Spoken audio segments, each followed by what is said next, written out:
ഇത് കണ്ടോ, ഇത് ഞാൻ നമ്മുടെ ഹൊസൂർ ടു ധർമ്മപുരി പോകുന്ന വഴിയിൽ കണ്ടൊരു കാഴ്ചയാണ്. ഇത് നമ്മുടെ ദോശമാവില്ലേ, ദോശമാവിൻ്റെ കൂട്ടത്തിൽ തന്നെ ആ സെയിം മാവിൻ്റെ അകത്തിൽ വേറെ കുറച്ച് ഐറ്റംസ് എല്ലാം കൂടെ ചേർത്ത് ഉണ്ടാക്കുന്ന ഒരു തരം വടയാണ്. അണ്ണേ അണ്ണേ വണക്കം അണ്ണേ, ഉങ്ങളുടെ പേരെന്നെ? മാധവ്. മാധവ് அண்ணே, இந்த ஊரோட பேர் என்ன? ராமபுரம். அண்ணே, இந்த இதோட பேர், இந்த வரோட பேர் என்ன? புளிப்பனீர். Okay okay. வணக்கம் தம்பி. வணக்கம். இதுக்குள்ள என்னெல்லாம் போடும்? நம்ம வெங்காயம், പച്ചമുളക്, കൊത്തുമല്ലി, പുതിന. അപ്പം നമ്മുടെ ദോശമാവിൻ്റെ അകത്തിൽ നമ്മുടെ സവാളയും പച്ചമുളകും പിന്നീട് മറ്റേ മല്ലിയില്ലേ, മല്ലിയും പുതിനയിലൂടെ ചേർന്ന് ഉണ്ടാകുന്ന ഒരു തരം വടയാണിത്. എണ്ണ ഒഴിച്ചിട്ട് ഇതേപോലെ എടുക്കും. എന്നിട്ട് അതിൻ്റെ മുകളിൽ ജസ്റ്റ് ഇങ്ങനെ എണ്ണ തൂവി ഇങ്ങനെ കൊടുക്കും.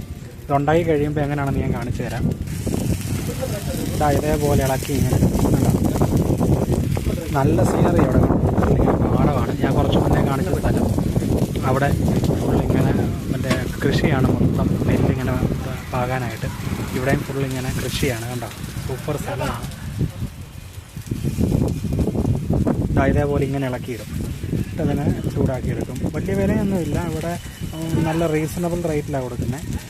അത് ഇവിടെ കൊടുക്കുന്നത് 10 രൂപയ്ക്ക് 8 എണ്ണം ഇത് കൊടുക്കുന്ന വില.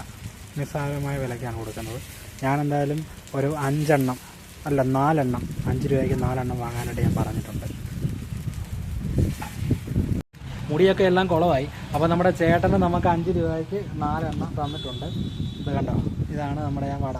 നാട്ടിലൊക്കെ എൻ്റെ കുട്ടിക്കാലത്തൊക്കെ അമ്മയാണ് മോരുവട എന്ന് പറഞ്ഞ സംഭവം ഉണ്ടാക്കുമായിരുന്നു. മോരുവട അതുപോലെ ടൈറ്റുമാണ്.